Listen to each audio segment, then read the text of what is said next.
Bonjour, je suis Éric de Toisy et avec Marie Tesson, on va vous parler aujourd'hui de la relation entre architecture et soins. Je suis pour ma part architecte, directeur de la recherche de l'agence d'architecture SCO et chercheur associé à la chaire de philosophie à l'hôpital.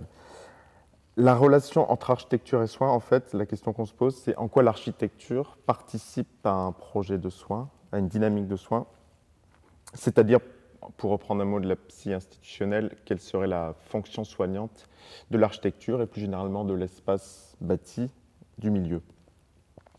En fait, on peut commencer par dire que toute architecture a en fait une fonction originellement soignante. C'est par exemple l'image connue de Adam qui, chassé du paradis, met ses mains sur sa tête pour se protéger de la pluie. Et c'est l'image un petit peu dans la légende de l'architecture qui correspond à la première architecture. On retrouve ça dans des illustrations par exemple du Philarète. Et puis on a dans la Grèce antique, avec par exemple Hippocrate puis Vitruve, des formalisations un petit peu plus explicites de cette relation entre architecture et soins, avec les premiers traités qui mettent la question sanitaire comme une question vraiment constituante pour penser l'architecture et la ville. Il faut que la ville serve à limiter les contagions, à protéger les individus, voire si possible à fabriquer un environnement, un milieu de vie qui est favorable à une bonne santé. Donc, je suis Marie Tesson, doctorante en architecture ici au CNAM sous la direction de Cynthia Fleury et Antonella Tufano. C'est un soin qui passe par des actions urbaines de circulation, de ventilation, d'aération, qui est un soin plutôt d'ingénieur, un assainissement, et qui s'intéresse plutôt à donner à chacun un accès au propre et à ce qu'on peut considérer comme digne, plutôt que s'intéresser au processus inégalitaire sous-jacent. Donc c'est l'espace qui est considéré comme lui-même malade ou contagieux et on assimile la personne à son lieu de vie. D'un autre côté, donc tout comme les déchets, les eaux sales ou les cadavres, les corps malades sont exclus de la ville. Donc là, à ce moment-là, c'est l'Église qui est en charge du soin des malades. Et ce qui est choisi vis-à-vis des lépreux, c'est de les sortir de la ville, en banlieue, et de les consacrer à la prière et au travail pour traiter leur âme impure sans qu'ils ne contaminent le reste de la cité. On voit avec ces exemples que le soin s'applique en fait solidairement au corps, à deux corps, le corps individuel, le corps biologique, le corps humain, et le corps architectural, le corps urbain. En fait, c'est une idée qui traverse toute l'architecture, c'est de penser l'espace lui-même, en tant que corps à soigner, avec l'idée d'un soin solidaire qui s'applique sur les deux corps.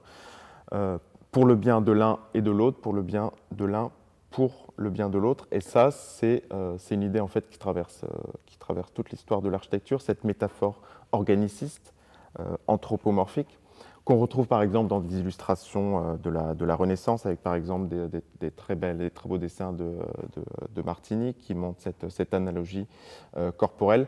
Et c'est surtout quelque chose qui montre à quel point l'architecture se pense progressivement comme une discipline médicale qui traite le bâtiment et l'espace comme un corps à soigner. Un exemple de cette conception de la ville comme un corps, c'est les projets d'assainissement au XVIIIe et XIXe siècle, dans lequel en fait, les égouts sont considérés comme des organes et la ville, c'est ce corps composé de fluides. Il y a aussi John Snow qui, au moyen d'une cartographie, révèle la dimension spatiale du choléra et à quel point en fait, tous les logements infectés sont reliés au même puits. Et donc c'est cette relation entre les corps malades et le corps urbain. Pour que la ville se constitue comme un corps sain, cela implique le sacrifice d'autres espaces qui sont eux hors de la ville et loin des yeux.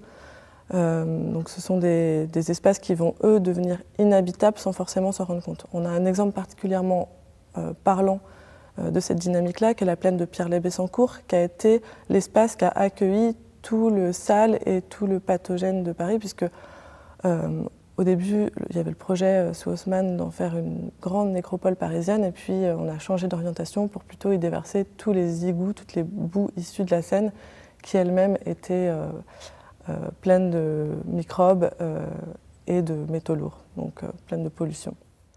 Ce qu'on retrouve à différents moments de l'histoire, sous différentes formes, c'est que ce jeu d'équilibre ou de déséquilibre territorial que Marie illustre avec le cas de Paris, la plaine de Pierrelet par exemple, évidemment ce jeu en réalité il ne fonctionne pas et la ville continue et de manière c'est de plus en plus remarqué, continue à être un espace producteur de pathologies, un espace qui n'est pas favorable à la santé des habitants.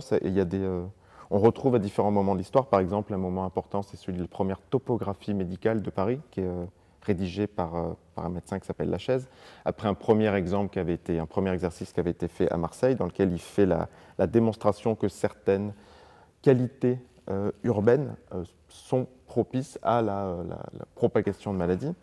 Il y a par exemple des redites de ce genre de critiques qui sont faites à la fin du 19e siècle avec Richardson côté britannique et Jules Verne côté français, qui tous les deux font un même constat. Et puis on peut penser aussi à Charlotte Perriand, qui en 1936 fait une très grande fresque qui s'appelle la grande misère de Paris, dans laquelle elle explicite des liens entre des conditions de vie produites par la ville et la production de maladies et d'un milieu urbain qui est défavorable à la santé des habitants. Ce qu'on retrouve aussi dans tous ces moments, c'est au-delà de la critique, ce sont des recommandations, et c'est un petit peu toujours les mêmes. C'est d'éviter la stagnation, que ce soit des eaux, des airs, c'est circuler, des notions de circulation, d'aération, de ventilation, la ville doit respirer. Est-ce qu'il faut considérer que c'est la ville qui rend malade et que le soin peut advenir seulement hors de la ville? Ça, c'est le pari que prennent les sanatoriums. On pense à l'exemple emblématique du sanatorium de Paimio, d'Alvar Aalto, mais on peut aussi penser au solarium de Jean Seidman, qui est un spécialiste du soin de la tuberculose et des rhumatismes par la lumière, et qui crée ce bâtiment donc orientable avec à l'intérieur des cabines individuelles dans lesquelles les lits eux-mêmes sont inclinables et reliés à des lentilles et à des réflecteurs pour optimiser ce soin par la lumière. Un autre exemple, aussi la maison de cure du parc de la Bucaille, qui a été conçue sous le modèle d'immeuble en gradin, qui a été inventé par un autre médecin qui s'appelle Sarasson, qui est allemand. Et donc en fait, dans cet établissement, il y a 3 bâtiments qui permettent de soigner séparément les femmes, les hommes et les enfants au contact des pins. Donc à la genèse de cette idée d'un éloignement de la ville et d'un contact des qualités naturelles pour soigner la tuberculose, on retrouve les expérimentations littorales avec notamment l'hôpital maritime de Berck, qui est donc fondé par la PHP, dans lequel on soigne les enfants scrofuleux, puisqu'on s'est rendu compte qu'en mettant en nourrice certains enfants qui présentaient cette pathologie ou ces symptômes, ils avaient un taux de guérison incroyable. Et en fait, ce qui se passait, c'est que les nourrices amenaient les enfants se baigner dans la mer, leur faire profiter de l'air marin, et c'est ce qui participait à leurs soins. Donc toute la ville de Berck se développe ensuite sur cette fonction hospitalière. Et puis la relation entre ville, santé et maladie évolue encore au lendemain de la Seconde Guerre mondiale, notamment dans le contexte de la reconstruction des villes détruites par les bombardements, et avec aussi des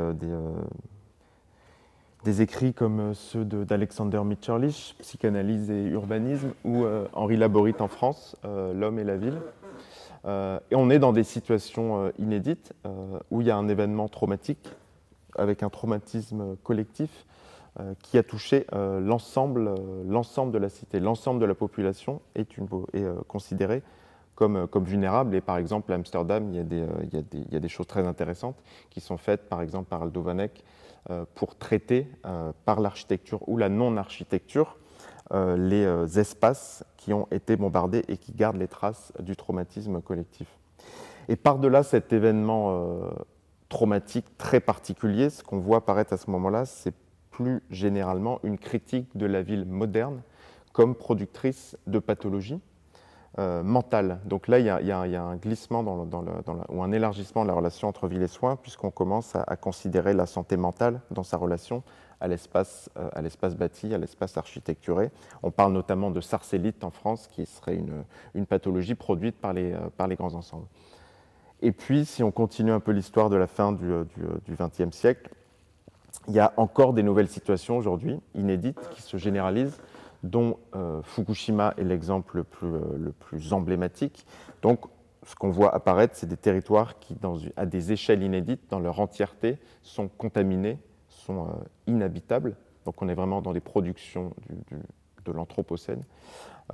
Et ça nous appelle nécessairement à inventer des nouvelles logiques de soins, des nouvelles logiques de care qui nécessairement passent par un soin au milieu et un soin à l'habitant du milieu et aux divers habitants du milieu dans une logique solidaire, relationnelle, holistique.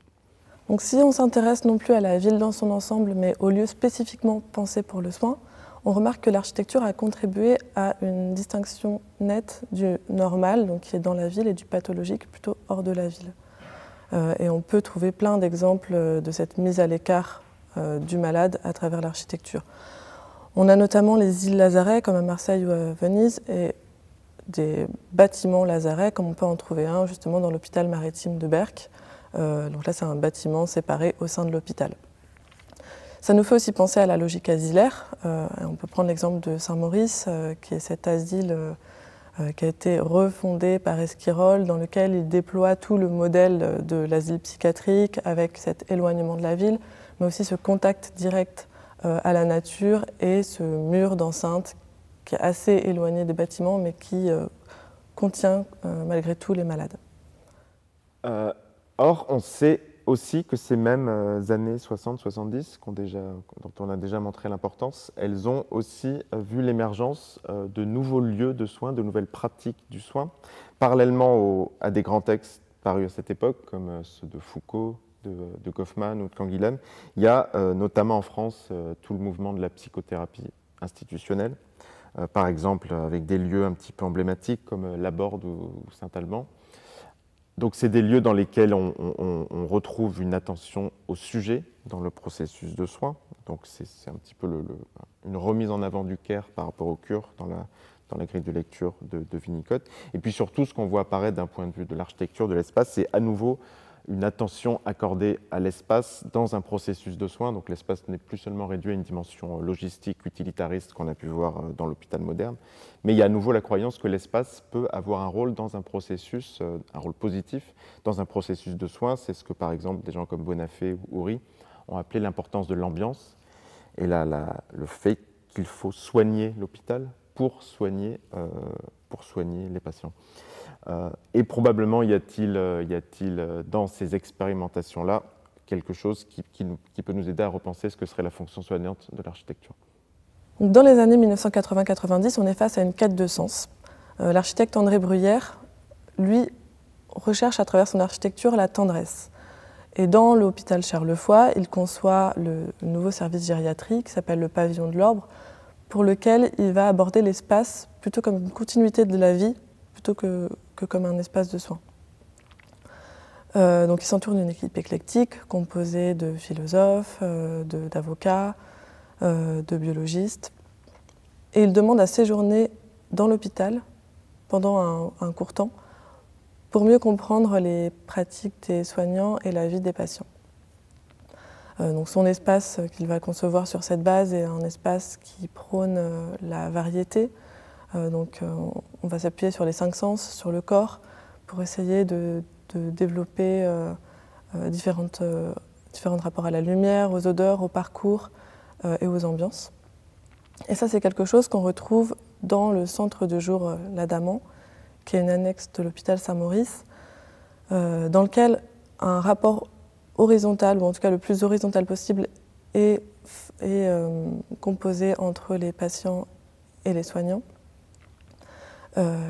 et dans lequel on s'appuie sur les capacités de chacun pour créer des relations et du commun. Donc voici 2 exemples sur lesquels on peut s'appuyer pour penser le rapport entre soins et architecture.